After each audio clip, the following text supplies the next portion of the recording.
ইসলাম জীবন ব্যবস্থা, এটা আমি আল্লাহ নিজে আপনাকে দিয়ে রাজি হয়ে গেলাম। জোরে বলুন সুবহানাল্লাহ।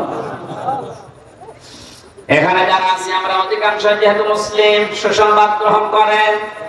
আল্লাহ শুধু ইসলাম দিয়ে শেষ করে দেয়নি। আল্লাহ বলেন আমি ইসলামের উপরে শুধুমাত্র কেবলমাত্র একমাত্র রাজি আছি। তাহলে এই আয়াত দ্বারা বোঝা যায় দুনিয়ায় প্রায় ৪৫০০ ধর্ম, এখন কোন ধর্মের মানুষের উপরে আল্লাহ রাজি নেই। কথা বলেন, কোন ধর্মের মানুষের উপরে আল্লাহ রাজি নেই। এমনকি তাদের ধর্মীয় অনুষ্ঠানের দ্বারা যদি আল্লাহকে খুশি করতে কেউ চায়, ওমাইয়াবতাগি গায়রাল ইসলামি দীনান ফালাইয়ুকবালা মিন। সূরা আলে ইমরানের ৮৫ নম্বর আয়াতের প্রথম অংশে আছে, ইসলাম বাদ দিয়ে দুনিয়ার যে কোনো নিয়ম দিয়ে যদি কেউ আল্লাহকে রাজি করতে চায়, ওর জীবনের কোনো ইবাদত বন্দেগী আল্লাহর কাছে কবুল হচ্ছে না, হবে না। ইকবাল এটা মোজারে, বর্তমান ভবিষ্যৎ, প্রেজেন্ট ফিউচার। আরবি গ্রামার অনুযায়ী মোজারের আগে লাং শব্দ আসলে অর্থ হয় পশ্চিমকালেও হবে না। গ্যারান্টি দিচ্ছে কে? আল্লাহ। আর জোরে বলেন আল্লাহ। কিন্তু সতর্ক, আজকের আলোচনা সতর্ক করছি তামাম দুনিয়ার মানুষদেরকে। আমি বহু ইহুদিদের সাথে মিশে দেখেছি বিভিন্ন দেশে, যে আমি খ্রিস্টানের সাথে মিশেছি, যারা সত্যি ধর্ম পালন করে চলে। কোরআনের আয়াতে যে দুইটা পড়লাম, সূরা মায়েদা এবং সূরা আলে ইমরান, আর একটা আছে ১৯ নম্বর আয়াত সূরা ইমরানের, ইন্নাদ-দীনা ইনদাল্লাহিল ইসলাম। অবশ্যই আমি আল্লাহর কাছে মনোনীত একটাই জীবন ব্যবস্থা, ধর্ম, তার নাম ইসলাম। তার নাম কি? ইসলাম। লক্ষ্য করেন শব্দের দিকে, দ্বীনের আগে আলিফ লাম আছে। আরবি গ্রামার অনুযায়ী আলিফ লাম ৪ ভাবে ব্যবহার হয়। এখানে যেটা আছে একেবারে নির্দিষ্ট করার জন্য যে আলিফ লামটা, রব্বুল আলামিন জানাতে চেয়েছেন পৃথিবীর মানুষেরা অবশ্যই আমি আল্লাহর কাছে একটাই মাত্র জীবন ব্যবস্থা, ধর্ম পছন্দনীয়, গ্রহণীয়, সেটার নাম ইসলাম। ওই সমস্ত মানুষগুলো ধর্ম এত কঠিন ভাবে মেনে চলে। ইহুদিদের সাথে যখন আমি গাড়িতে যেতাম দেখেছি এত খাস পর্দা করে চলে, ওদের স্ত্রীদেরকে শুধু চোখ দেখা যায়, হাত মোজা পা মোজা পর্যন্ত পরা। খ্রিস্টানের সাথেও মিশে দেখেছি যারা সত্যি ধর্ম মেনে চলে, অ্যাক্টিভ। মুসলমানদের ভেতরে যারা প্র্যাকটিসিং মুসলিম একেবারে ১০০%, তারা যেমন খাস পর্দা করে চলে আমি ওই রকম পেয়েছি। কিন্তু ওদের ওই ধর্মের দ্বারা, ওদের ওই জীবন ব্যবস্থার দ্বারা আল্লাহকে রাজি করা সম্ভব না, কারণ ওগুলোর উপরে আল্লাহ রাজি নেই। যেহেতু এই পৃথিবীর সর্বশ্রেষ্ঠ এবং নির্ভুল কিতাব, সর্বশ্রেষ্ঠ সর্বশেষ নির্ভুল কোরআনে কারীম, এটা দিয়ে সতর্ক করলাম। যত জায়গায় আওয়াজ যাচ্ছে আপনি এখনো চিন্তা ভাবনা করে দরকার হয় ফিরে আসবেন, সময় এখনো আছে। কিন্তু মৃত্যুর গড়গড়ানি শুরু হয়ে গেলে তখন কিন্তু আর তওবা কবুল হবে না। আশা করে সতর্কবাণীটা আপনি মানবেন। আর আমাদের জন্য সুসংবাদ, দুনিয়া আখিরাতে কিচ্ছু না পাই, ইসলাম পেয়েছি, মানতে পারি আর না পারি। কথা বলে না, হয়তো ১০০ মানতে পারি না পারি পুরো নিয়মটা, কিন্তু ইসলাম আমি জীবন ব্যবস্থা হিসাবে পেয়েছি, এই জন্য আমি খুশি। আর আব্বাস রাদিয়াল্লাহু তাআলা আনহু বলেন, একটু এদিকে তাকান, মান যাবা তামাল ঈমান মান রাদিয়া বিল্লাহি রাব্বা ওয়া বিল-ইসলামি দীনা ওয়া বি মুহাম্মাদির রাসূলিল্লাহ সাল্লাল্লাহু আলাইহি সাল্লাম নাবিয়্যা ওয়া রাসূলা। রাওয়াহু মুসলিম। আল্লাহর নবী জানিয়েছেন পৃথিবীর প্রতিটি জিনিসের আলাদা আলাদা স্বাদ আছে। ঈমান যদি কেউ আনে আর মনে করে আমি স্বাদ পেতে চাই, ঈমানেরও স্বাদ পাওয়া যায়। ঈমানের স্বাদ আছে না নেই? ঈমানের স্বাদ যদি না থাকবে, পৃথিবীতে মানুষ ইসলামের জন্য এত কোরবানি দেবে, এত কষ্ট সহ্য করবে কোন কারণে? অবশ্যই ইমানের স্বাদ আছে। ইমানের স্বাদ পাওয়ার জন্য এখানে 3টা পয়েন্ট আমরা পেয়েছি। যে ব্যক্তি আল্লাহকে রব পাওয়ার পরে খুশি হয়ে গেছে। بعد فأعوذ بالله من الشيطان الرجيم بسم الله الرحمن الرحيم وكذلك أوحينا إليك قرآنا عربيا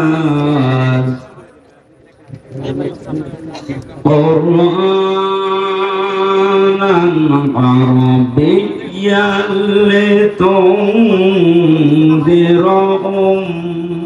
القرى ومن حولها وتنذر يوم الجمع لا ريب فيه فريق في الجنة وفريق في السعير صدقت يا ربنا اللهم صل على محمد وعلى آل محمد كما صليت على إبراهيم وعلى آل إبراهيم إنك حميد مجيد اللهم بارك على محمد وعلى آل محمد كما باركت على إبراهيم وعلى آل إبراهيم إنك حميد مجيد الحمد لله নওগাঁ জেলার মান্দা থানার অন্তর্গত বারিল্লা দক্ষিণ পাড়া আমবাগান ময়দানে যুব সমাজের উদ্যোগে ঐতিহাসিক তাফসীরুল কোরআন মাহফিলের স্বনামধন্য সভাপতি বিশিষ্ট আলেমে দ্বীন জনাব মাওলানা আব্দুল কাইয়ুম, ভারপ্রাপ্ত প্রিন্সিপাল বড় বেলালদহ ফাজিল মাদ্রাসা, সহ সভাপতির অনেকগুলো নাম দেখতে পাচ্ছি। আল্লাহ সবার মর্যাদা তার ইলম এবং আমল অনুযায়ী আল্লাহ যেন বাড়িয়ে দেন। বলেন বলেন। এতক্ষণ যারা আলোচনা রাখলেন, বিশেষ করে মাওলানা নুরুল আমিন, মাওলানা শহীদুল ইসলাম, মাহফিলের প্রধান অতিথি শাইখুল মাশায়েখ 10 নম্বর নুরুল্লাবাদ ইউনিয়নের সম্মানিত চেয়ারম্যান জনাব মোহাম্মদ জাইদুর রহমান, বিশেষ অতিথি জনাব মোহাম্মদ মোজাম্মেল হক কাজী, অফিসার ইনচার্জ মান্দা থানা নওগাঁ জনাব নূর মোহাম্মদ মন্ডল, সাবেক চেয়ারম্যান জনাব এস.এম. রফিকুল ইসলাম, সাবেক চেয়ারম্যান, মঞ্চে বসা ওলামায়ে কেরাম, সামনে বসা মুসলমান ভাইরা, পর্দার আড়ালের সম্মানিতা মা এবং বোনেরা, বিশেষ করে আমার আগে যারা কথা বললেন, মান্দা শ্রদ্ধাভাজন জেলা আমির জনাব আব্দুর রকিব, দল মত নির্বিশেষে কোরআনের এই অনুষ্ঠানে যারা আমরা ইবাদত মনে করে এসেছি, এটা ইবাদত চলছে, আর ইবাদত যেভাবে করা লাগে আমরা ওইভাবেই করব ইনশাআল্লাহ। নামাজ একটা ইবাদত নাকি? বলেন না কেন? নামাজে দাঁড়িয়ে এদিক ওদিকে তাকানো যায়, একটু কথা বলা যায়, হ্যাঁ? নামাজের ভেতরে যদি কেউ হাসি দেয়, ওর নামাজ থাকে?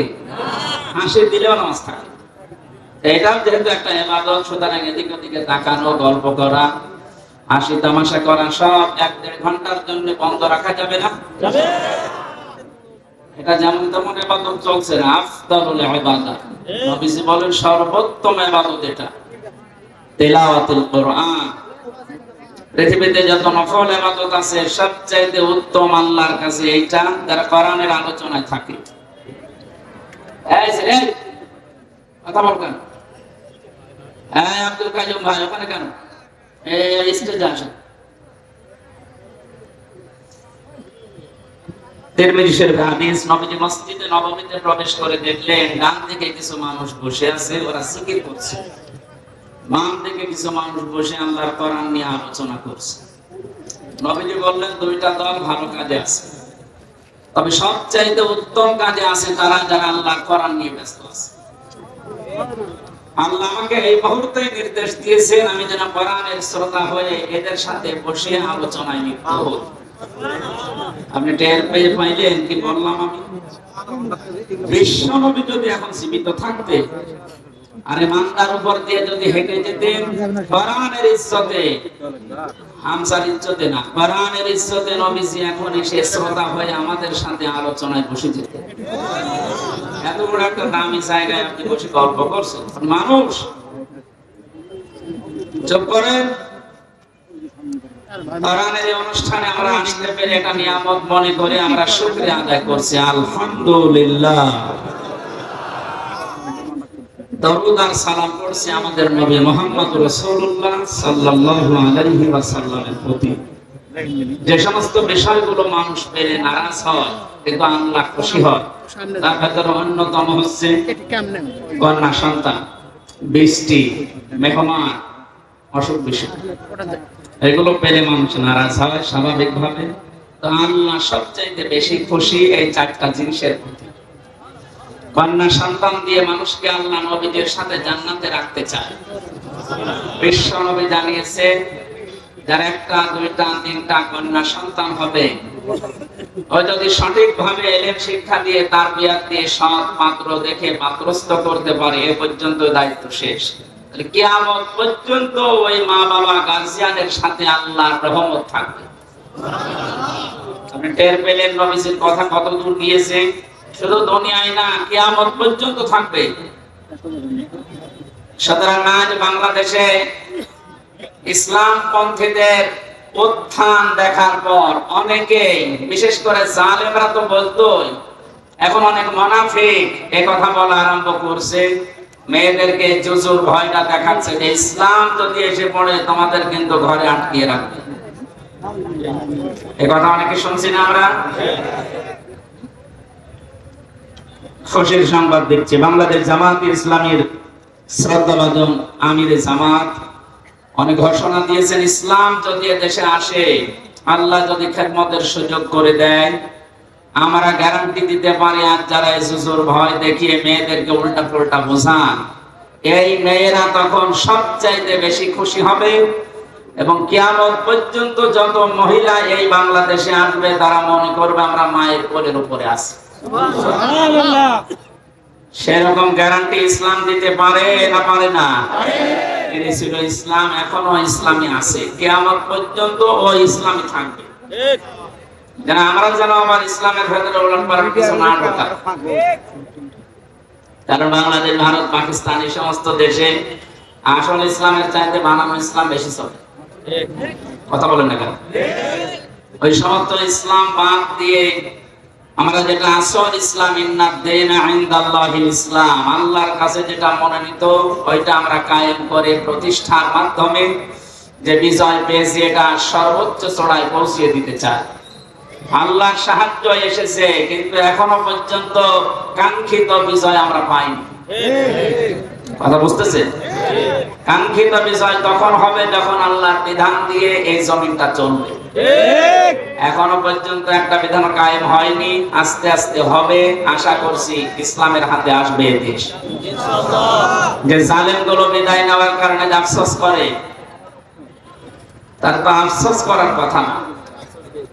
কোরআনে কারীম জানিয়েছে, ওয়ালা ইয়াহসাবান্নাল্লাযীনা কাফারু আন্নামা নুমলি লাহুম লিয়াখায়রুল লিআনফুসিহিম। হে নবী, কোরআনে কারীম থেকে আপনি ওই কাফেরদেরকে আপনি জানান। আর অনেক কাফেররা এই ধারণা করে যে আমাদেরকে আল্লাহ ক্ষমতার চেয়ারে রেখেছেন ভালোবেসে, না, আমি তাদেরকে চেয়ারে বসার পর এই যে জুলুম করার জন্য যে ছাড় দিয়ে দিয়েছি, ওরা ছাড় পেয়ে জুলুম করতে আছে। ইন্নামা নুমলি লাহুম লিয়াজদাদু ইসমা। ওদের চেয়ার দিয়েছিলাম, টাকা পয়সা দিয়েছিলাম, অর্থ সম্পদ, প্রভাব, প্রতিপত্তি, বিত্ত, বৈভব এগুলো দিয়েছি এই জন্য যেন ওদের পাপের মার্জা পুরাপুরি হয়ে যায়। পাপের মার্জা দেখলাম যখন পুরাপুরি হয়ে গেল, 5 মিনিট সময় দিয়েছিল যে একটা বক্তব্য লিখে যায় জাতির জন্য, আল্লাহ সে সময়ও দেয়নি। কারণ ইসমা পাপ পরিপূর্ণ হয়ে গেছে। আপনি দেখবেন কি আলাহুম আযাবুম মুহিন, তাদের জন্য অপমানজনক শাস্তি আমি আল্লাহ রেডি করে রেখেছি। সুতরাং ক্ষমতা পেয়ে যারা, চেয়ার পেয়ে, টাকা পয়সা পেয়ে যারা মনে করেছিলেন আল্লাহ আমাদেরকে ভালোবেসে দিয়েছে, ভালোবেসে দেয়নি। আপনার পাপ যেন পরিপূর্ণ রূপে পূর্ণ হয়ে যায় এই জন্য আল্লাহ এই সুযোগটা দিয়েছিলেন। আর আপনি সুযোগকে একেবারে 100 ভাগ কাজে লাগিয়েছেন। এমন কোন হীন অপরাধ নেই যাই 15 বছরে হয়নি। এটা আমার আগে যে মেহমান বলছিলেন না কেউ রেহাই পায়নি, আসলে তাই। যারা জালেমদের দলে ছিল তারা কি রেহাই পেয়েছে? তাদেরও তো ক্ষতি হয়ে গেল, কারণ জালেমদের দুনিয়াও শেষ, আখিরাতও শেষ। আমাদের নাই দুনিয়া আপনি ধ্বংস করার চেষ্টা ছিলেন, কিন্তু আপনি নিজেদেরকে কি করলেন বলেন? সারা পৃথিবীর মানুষের কাছে এখন একটাই ঘৃণিত নাম, এই জালেমের। এত নিকৃষ্ট কাজ মানুষ করতে পারে আয়না ঘরের নাম নিয়ে, আমি নিজে না থাকলে বুঝতাম না। উপদেষ্টা আসিফ মাহমুদ কয়েকদিন আগে ঘোষণা দিয়েছে আয়না ঘর বাংলাদেশে যত জায়গায় আছে একটাও যেন ভেঙে ফেলা না হয়। এটা রেখে দেন, সারা পৃথিবীর মানুষরা দুনিয়া এখানে আসবে দেখার জন্য যে বাংলাদেশে কি আছে, তারা যেন আয়না ঘর দেখে যায়। কিয়ামত পর্যন্ত পৃথিবীর মানুষেরা জানবে যে বাংলাদেশেও একজন জালেম ছিল। ওরা মনে করেছিল আল্লাহ আমাদের ভালোবেসে দিয়েছে। সূরা আলে ইমরান 4 নম্বর পারার 12 নম্বর পৃষ্ঠা 7 নম্বর লাইনে আয়াতটি আছে। কাফেররা ধারণা করে যে আল্লাহ আমাদেরকে ভালোবেসে এগুলো সব দিয়ে রেখেছে। আমি যখন প্রথম গ্রেফতার হই 11 সালে, ওসি সাহেব আমার থানায় নিয়ে বলছে, হুজুর ক্ষমতার মালিক কে? আল্লাহ। আল্লাহ ক্ষমতার মালিক। সূরা আলে ইমরানের 26 নম্বর আয়াত পড়ে ব্যাখ্যা করেন। ব্যাখ্যা করুন। উনি নিজে দেখলাম পড়লো, কুলিল্লাহুম্মা মালিকাল মুলকি তুতিল মুলকা মান তাশা ওয়া তুইজ্জু মান তাশা ওয়া তুযিল্লু মান তাশা। আল্লাহ পাক বলেন, নবী আপনি বলেন ক্ষমতার মালিক আমি আল্লাহ, যাকে ইচ্ছা দেই, যাকে ইচ্ছা ওখান থেকে নামিয়ে দেই। এখন যিনি আছে তাকে তো আল্লাহ ভালোবেসেই দিয়েছে। আপনারা লাফালাফি করেন কেন?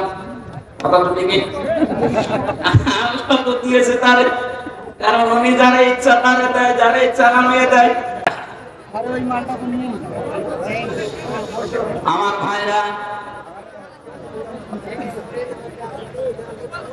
এই জন্য কোরআনে কারীম দ্বারা আমরা শুনতে আজ এসেছি, ইবাদত মনে করি। যেভাবে ইবাদত করা লাগে আমি আবার বলছি, আল্লাহ যেন ওইভাবে আজকের 1-1.5 ঘন্টা ইবাদত হিসাবে তিনি লিখে দেন। বলেন আমিন। আজকের তেলাওয়াত কিন্তু আয়াত সূরা শূরা। শূরা শব্দের শাব্দিক অর্থ হচ্ছে সংসদ। শূরা মানে কি? এটা তো আমি বানালাম না। এই শব্দ শুনলে অনেকের আমার অ্যালার্জি হয়, তো যাদের অ্যালার্জি হয়তো তারা এখন নেই, কথা বলেন না কেন?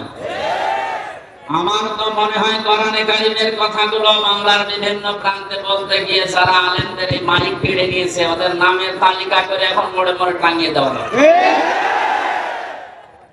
জালেমগুলো যেন কিয়ামতের আগে আর নিজের পরিচয় দিয়ে এলাকায় ঢুকতে না পারে।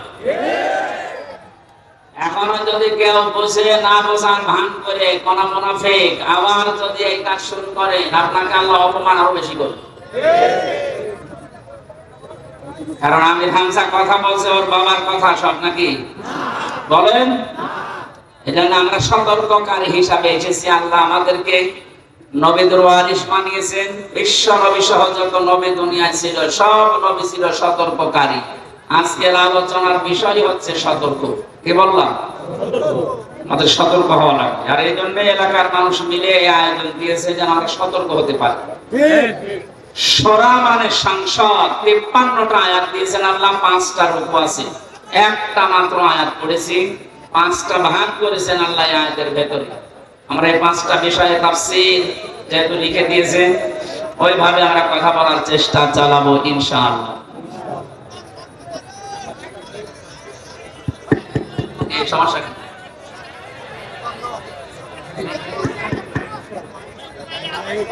লাইট এটা বন্ধ করে দেবে। ওই সাইডে মাইক বন্ধ হয়ে গেছে হুজুর, মাইক বন্ধ হয়ে গেছে। ওইটা এগুলো মাগরিবের পর থেকে জ্বলছিল, এখন দেখেননি? কার মোবাইলের লাইট? মোবাইলের লাইটটা এখানে লাইট কার? একজন বলেন, একজন বলেন, কি সমস্যা কি?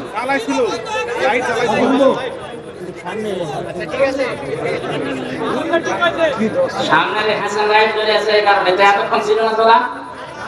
না না, মোবাইল লাইট আপনার পিছনে তো লাইট জ্বলছে। হ্যাঁ, পেছনে মোবাইলের লাইট জ্বলছে কার?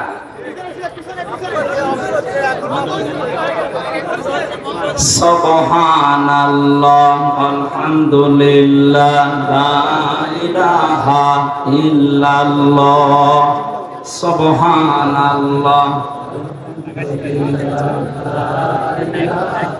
এই ফ্যান ধরছে রওশনের সাথে চাইতো, রওশনের সাথে লাগিয়ে দিয়েছে তো বেশি চলে।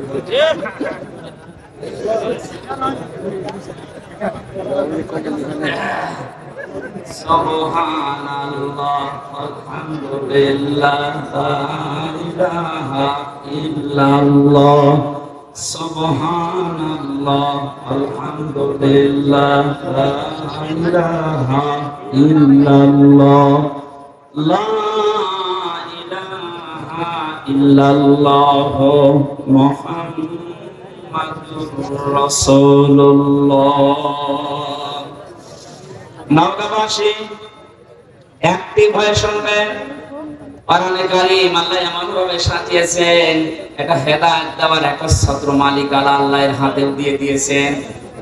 এখানে যত বেশি আপনি মন লাগাবেন, কান লাগাবেন, আল্লাহ তত তাড়াতাড়ি আপনাকে পথ দেখিয়ে দেবে। বিশ্বাস করতে পারেন 100 ভাগ কোরআনের কোন সতর্কবাণী শোনার পরে যদি কারো মনের পরিবর্তন না হয়, সে যেন বিশ্বাস করে নেয় যে তার কপালে আর হেদায়েত নেই।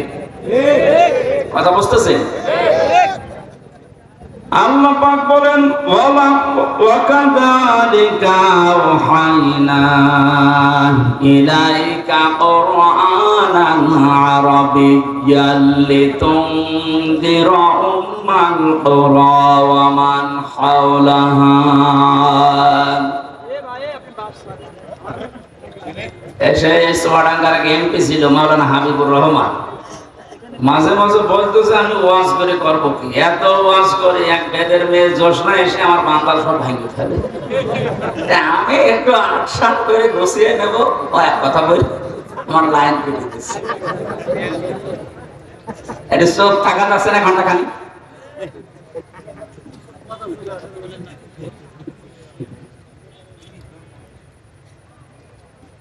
চারটা বড় বড় নিয়ামত আল্লাহর কাছে আমরা কথা বলছিলাম, উনি নিজে পছন্দ করেন কিন্তু তার এই বান্দা বান্দিরা এটা পছন্দ করে না। 1 নম্বরে কন্যা সন্তান।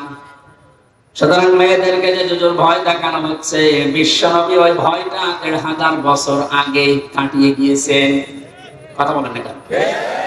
আপনারা সব করতে পারবেন, শুধু পর্দা এইটা মেনটেন করে আপনি সব করতে পারবেন, কোনো নিষেধ নেই আপনার। সুতরাং ডান বলেন বাম বলেন, নাস্তিক বলেন আর যাই বলেন, যারা উল্টা পাল্টা ভয় দেখাচ্ছে এগুলো তাদের নিজেদের স্বার্থে। আল্লাহ আমাদেরকে বোঝার তৌফিক দিন, বলেন আমিন। 2 নম্বর মেহমান। মেহমান সে ধরনের হোক, নবীজি বলেন কেউ যদি আল্লাহ এবং কিয়ামতে জবাব দিতে হবে এই বিশ্বাস করে, সে যেন অবশ্যই মেহমানের সম্মান করে। কারণ মেহমান যখন আপনার বাড়িতে আসবে, সে তার নিজের খাবার নিয়ে আসবে, আপনি শুধু আপ্যায়ন করার কারণে পুরাটা সাদগা দেওয়ার সওয়াব পাবেন। 3 নাম্বার এই বৃষ্টি, এটা মাঝে মাঝে আমাদের উপরে হচ্ছে, এটা আল্লাহর রহমত। 4 নাম্বারে রোগ ব্যাধি। 4 নাম্বার কি? রোগ ব্যাধি আল্লাহ এই কারণে দেন, বান্দার চলতে ফিরতে উঠতে বসতে যে সমস্ত অপরাধ গুলো হয়, আল্লাহর কাছে যাওয়ার আগ পর্যন্ত যেন আপনি একেবারেই পুত পবিত্র হয়ে যেতে পারেন। এই জন্য রোগ শোক দিয়ে আল্লাহ মাঝে মাঝে আপনাকে পুত পবিত্র করে নিয়ে যেতে চান। রোগ শোক হলে আপনি ভেঙে পড়বেন না, আল্লাহর উপরে রাগ বাড়াবেন না, এটা আপনার গুনাহ মাফের কারণ। নবীজি বলেন যদি পায়ে কাঁটাও ফোটে, জ্বর হয়, তাও মনে করবো আমার একটা গুনাহ মাফ হয়ে গেল, বলেন সুবহানাল্লাহ। وَمَا أَصَابَكُم مِّن مُّصِيبَةٍ فَبِمَا كَسَبَتْ أَيْدِيكُمْ وَيَعْفُو عَن كَثِيرٍ। সূরা সূরার ভেতরে আছে, আল্লাহ জানিয়েছেন যে সমস্ত বিপদ আপদ গুলো তোমাদের উপর আমি মাঝে মাঝে পাঠাই, একটাও ইচ্ছা করে পাঠাতে চাই না। তোমরা যে অপরাধ গুলো করো, এই অপরাধের শাস্তির কারণে কিছু কিছু মাঝে পাঠায়। সব অপরাধের শাস্তি যদি দুনিয়ায় দিয়ে দিতাম, শ্বাস করার সময় পেতে না। এখানে রোগ শোক হলে ভেঙে পড়বেন না। কিছু মানুষের অভিযোগ হয়ে যায় আল্লাহর উপরে, আল্লাহ তুমি আমার এই শুধু দেখো, পাশের বাড়ির কেউ দেখে না। আরে ভাই, আপনার রোগ দিয়েছে যে কোনো একটা অপরাধ মুক্ত করার জন্য, যে কোনো একটা গুনাহ মাফ করার জন্য, না তো কঠিন ময়দানে গিয়ে আপনি ধরা খান, এটা আল্লাহ চাই না। এই জন্য এই রোগটা দিয়েছে। সহ্য করে গেলে, ধৈর্য ধারণ করলে 2টা সওয়াব পাওয়া যাবে। জোরে বলুন সুবহানাল্লাহ। আমরা যে আয়াত পড়েছি ভাই, ব্যাখ্যায় যাচ্ছি সরাসরি। ওয়াকাযালিকা আওহাইনা ইলাইকা, এইভাবে করে আমি আপনার প্রতি ওহী নাযিল করেছি। এইভাবে, কোন ভাবে? তাফসীরে ফি জিলালিল কোরআনে লিখেছে, মুফাসসির বলেন এইভাবে মানে এর আগে আল্লাহ বহু নবীকে আল্লাহ ওহী দিয়েছিলেন, ঠিক এইভাবে। আমরা জানি 104 খানা কিতাব আল্লাহ দুনিয়ায় দিয়েছেন, তার ভেতরে বড় বড় 4টা, 100টা সহিফা। নবীদের উপর আল্লাহ কম বেশি যেগুলো দিয়েছিলেন, 104 খানা কিতাব, 3 খানা কিতাবে আল্লাহ যা দিয়েছেন সবগুলো সামারাইজ করে আমার আল্লাহ কোরআনে কারিমে ঢুকিয়ে দিয়েছেন। তাহলে ওহীর এই ধারাবাহিকতা, নবীদেরকে আমার আল্লাহ পাঠিয়েছেন। নবী হওয়ার জন্য যতগুলো যোগ্যতা লাগে, তার ভেতরে 1 নম্বরে নবীরা ওহী পাবে। দুনিয়ার অন্য কেউ ওহী পাবে না, শুধু নবীরা ওহী পাবে। কারা? বলেন বলেন। এখান থেকে কয়েকটা শিক্ষা আছে, আমি সামনে আসছি। আল্লাহ পাক নবীদেরকে ওহী দিয়েছিলেন পূর্ণাঙ্গ শরীয়ত নাযিল করার জন্য। সর্বপ্রথম যে নবীকে ওহী দিয়েছিলেন হযরতে নূহ আলাইহিস সালাম, একেবারে সর্বশেষ কমপ্লিট করার জন্য কোনদিন আর কিছু লাগবে না। যাকে তিনি ওহী দিয়েছেন তার নাম মুহাম্মাদুর রাসূলুল্লাহ। আল্লাহ পাক তাকে ওহী দিয়ে সর্বশেষ জানিয়ে দিয়েছেন, আলিয়াউমা আকমালতু লাকুম দীনাকুম। হে নবী, আজকের এই দিনে আমার যে জীবন ব্যবস্থা, দিন ইসলাম, এটা আমি পরিপূর্ণ করে দিলাম আপনাদের জন্য। আমার যত নিয়ামত ছিল সব আপনাদের জন্য আমি পরিপূর্ণ করে দিলাম। এবং শুধু ইসলামকে পরিপূর্ণ করে শেষ করে দিলাম না, ওয়ারাদিতু লাকুমুল ইসলামা দীনা। ইসলাম জীবন ব্যবস্থা, এটা আমি আল্লাহ নিজে আপনাকে দিয়ে রাজি হয়ে গেলাম। জোরে বলুন সুবহানাল্লাহ। এখানে যারা আছি আমরা অধিকাংশ যেহেতু মুসলিম, সুসংবাদ গ্রহণ করেন। আল্লাহ শুধু ইসলাম দিয়ে শেষ করে দেয়নি। আল্লাহ বলেন আমি ইসলামের উপরে শুধুমাত্র, কেবলমাত্র, একমাত্র রাজি আছি। তাহলে এই আয়াত দ্বারা বোঝা যায় দুনিয়ায় প্রায় 4,500 ধর্ম, এখন কোন ধর্মের মানুষের উপরে আল্লাহ রাজি নেই। কথা বলেন, কোন ধর্মের মানুষের উপরে আল্লাহ রাজি নেই। এমনকি তাদের ধর্মীয় অনুষ্ঠানের দ্বারা যদি আল্লাহকে খুশি করতে কেউ চায়, ওমাইয়াবতাগি গায়রাল ইসলামি দীনান ফালাইয়ুকবালা মিন। সূরা আলে ইমরানের 85 নম্বর আয়াতের প্রথম অংশে আছে, ইসলাম বাদ দিয়ে দুনিয়ার যে কোনো নিয়ম দিয়ে যদি কেউ আল্লাহকে রাজি করতে চায়, ওর জীবনের কোনো ইবাদত বন্দেগী আল্লাহর কাছে কবুল হচ্ছে না, হবে না। ইকবাল এটা মোজারে, বর্তমান, ভবিষ্যৎ, প্রেজেন্ট, ফিউচার। আরবি গ্রামার অনুযায়ী মোজারের আগে লাম শব্দ আসলে অর্থ হয় পশ্চিমকালেও হবে না। গ্যারান্টি দিচ্ছে কে? আল্লাহ।